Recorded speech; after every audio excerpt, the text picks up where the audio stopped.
Right, welcome to the first episode of Convicted Behind the Wheel. We're here today in our freshly renovated unit. As you can see, also we've got all our lighting, everything's painted and it's looking immaculate. So without rambling on, in today's first episode, we've got this absolutely immaculate Nissan Silvia S15, which has been fully stripped, it's been under sealed, it's been modified, protected, and it's absolutely perfect. So instead of me rambling on, I'll show you what we've got behind me and we'll crack on with today's episode.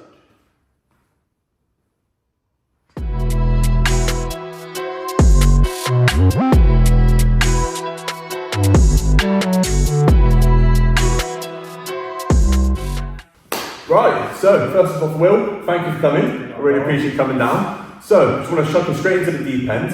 When did you purchase the car and what have you done to get it to where it is today? So I bought the car in 2021. The original plan was just to do a manual swap with it, and I kind of got the bug for wanting to restore it, so I decided to do a full nut and bolt restoration on it, and this is what you see now. Yeah, sweet. Roll some clips.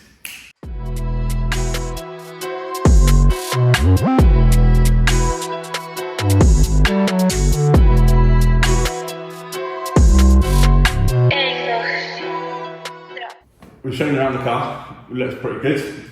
So where did this all begin? Like what actually got you into cars? Probably wasn't cars to start with, it was more building stuff.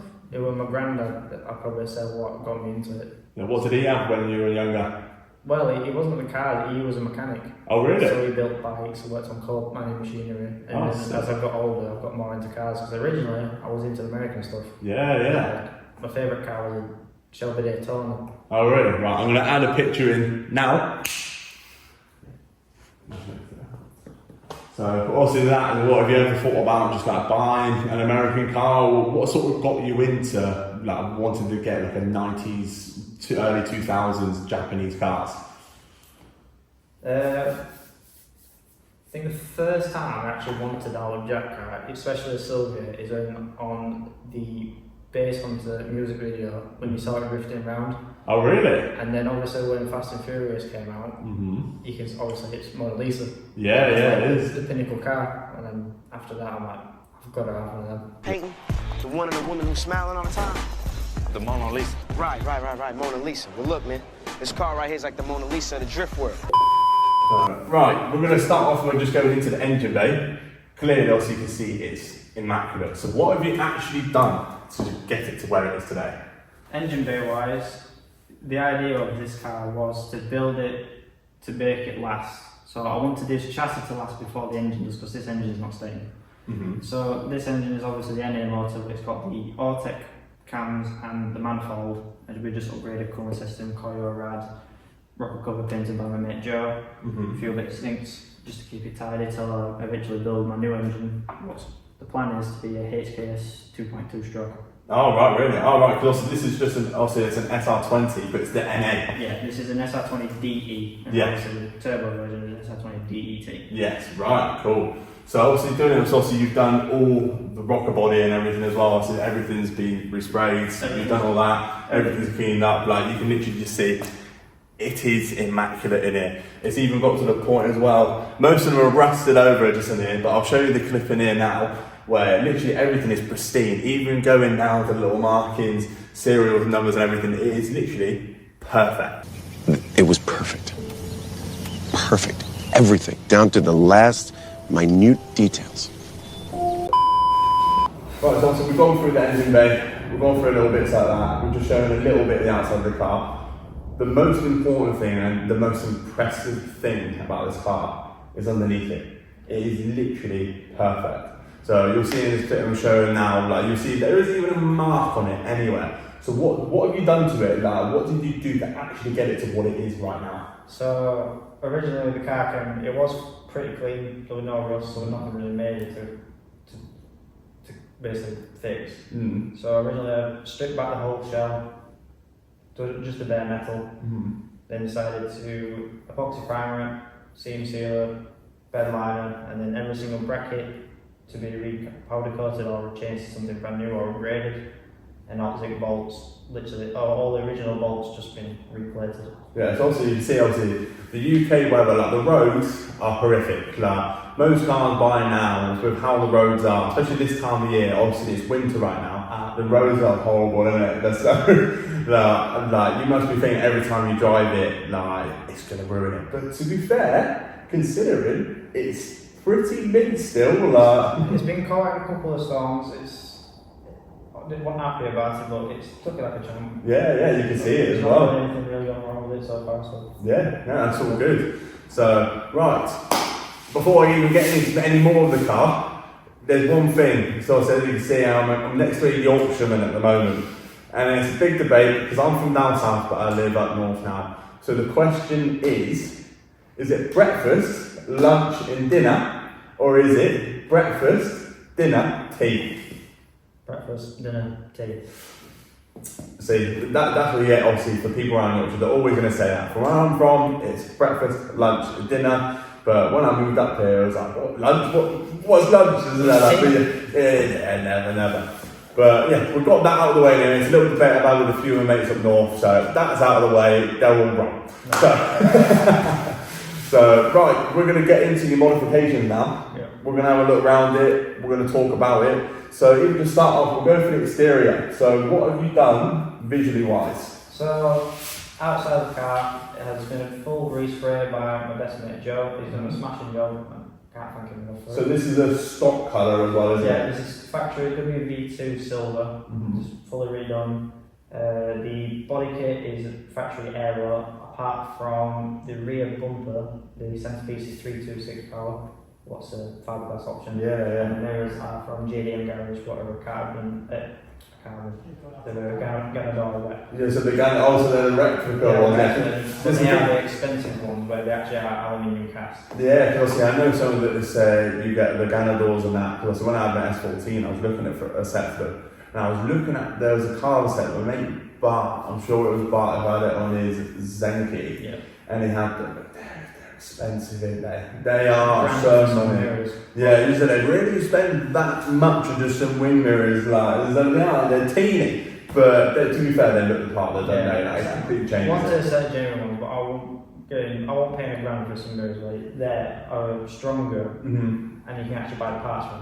Yeah. The lens brakes, you can buy them. You can replace it. So that's right then. So. Wheels. What have you done? Obviously, you've seen the wheels, you've got your yellow calipers and everything, so you've done a full brake setup and everything as well? Yeah, so the fronts are K-Sports, they are 358mm, they're 8 pots. Yeah. The rear is the stock calipers. The original plan was to put K-Spots on the rear, but they discontinued the kit. Absolutely. So you're stripped then, really? Yeah, so the stock calipers has been rebuilt with project wheel pads, EDC discs, just to try and make them match a bit. And the wheels are working motion T5 two-piece. Yeah, because they're nice, obviously. You get some of them, obviously, where you have, also there's splits as well, don't they? Yeah. So they're two-piece splits of them. So it's nice, obviously, some of them obviously have obviously the exposed hardware, but it's nice because it still has the authentic look. It doesn't look cheap. Yeah. In a way, because some of them do when it's exposed hardware, but to see when it's hidden like that, it feels a lot nicer with the car. Yeah, so the original, I wanted it to be a bit standard, but I also wanted it a bit sporty.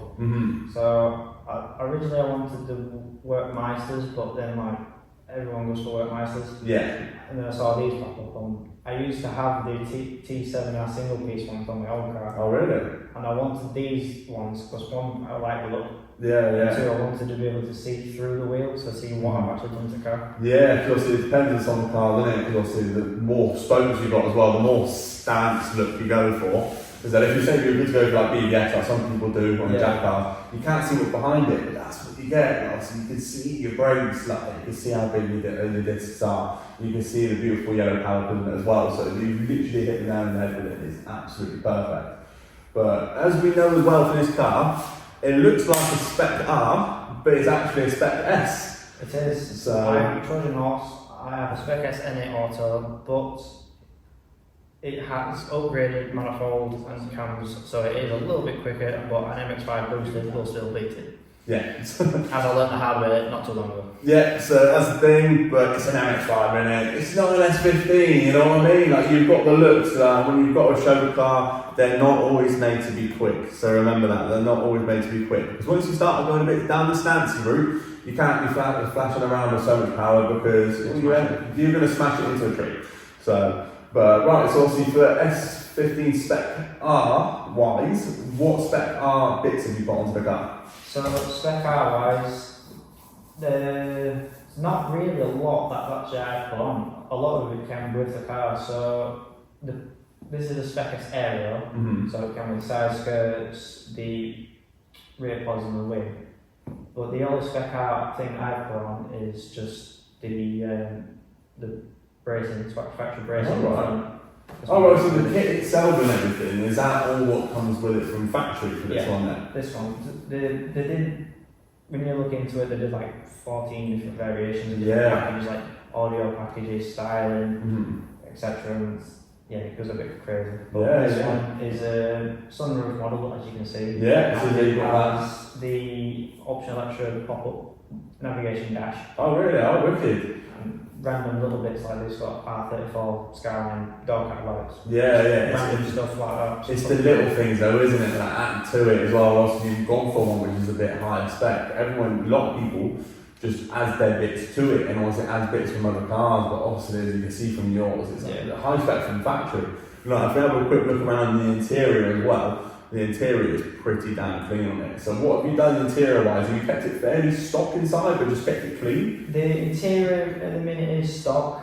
The only things I've actually physically changed is the simple stuff like floor mats, radio. The cluster has been changed to manual. The surround for it has also been changed to the L package, that's the chrome surround. Yeah. It's also obviously been manual converted, so now I've got 3 pedals instead of 2, because it's stupid. And don't go for auto kids, by the way, don't go for an automatic. The whole centre console, lid, trim, door car lights, stock switches are all brand new from this one. Oh, wicked. So they're all what you've put on it, have you got a few new bits on it as well, just to freshen it up a bit? Yeah, literally everything I can still get over from this one is new. I thought. Yeah, that's mint. So, right, how many hours have you put into this car? Because I know obviously you've been at this car we bought it in 2021, it's been out for a few months now, so about 18 months really you've been building it. But the hours that you've put into it, what do you reckon roughly you're in at?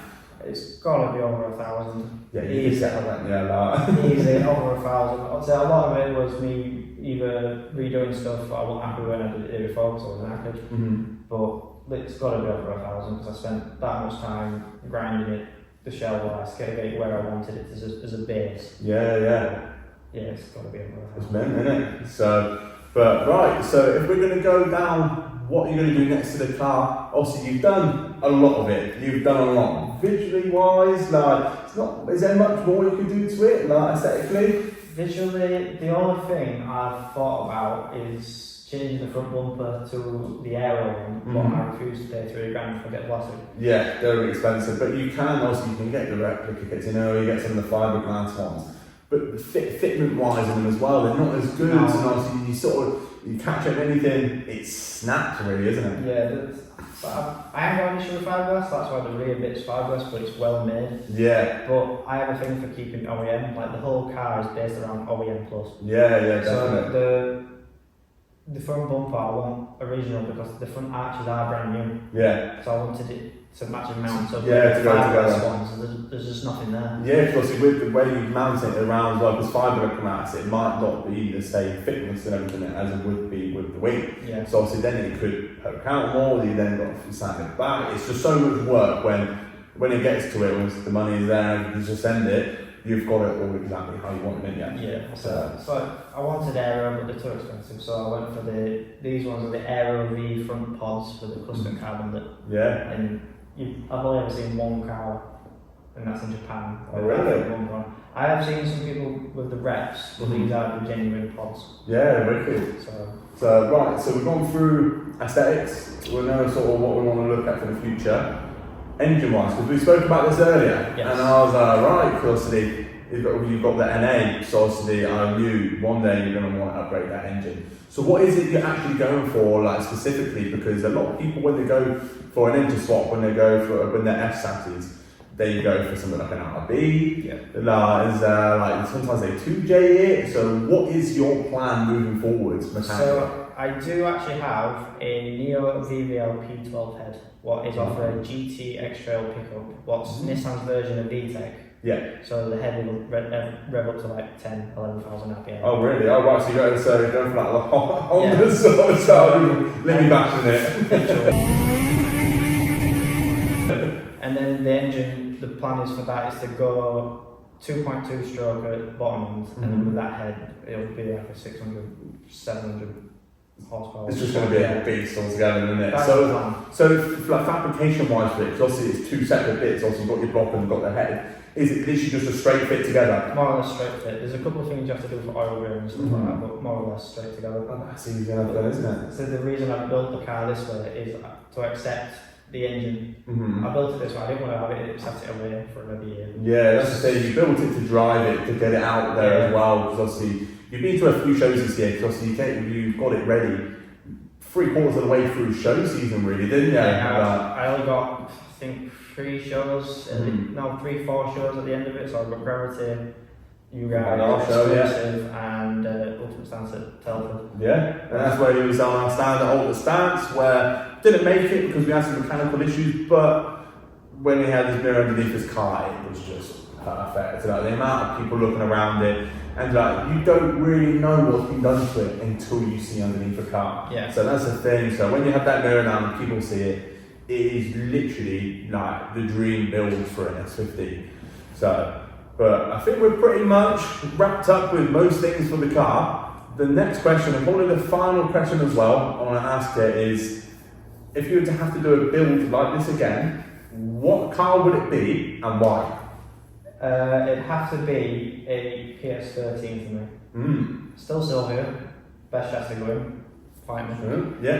But I've always wanted to change one into a Tommy Kaya edition one. Oh right, okay, yeah. So if you've ever seen it, they have one where the wing is actually speed change. Yeah, yeah. And it's from what, 1983? Yeah. 73, and it's got all sorts of options from factory, and it just looks amazing. So would you say if you had to pick building one of them and building the S15, if you had to pick one with exactly what you've done, which car would you pick? S15.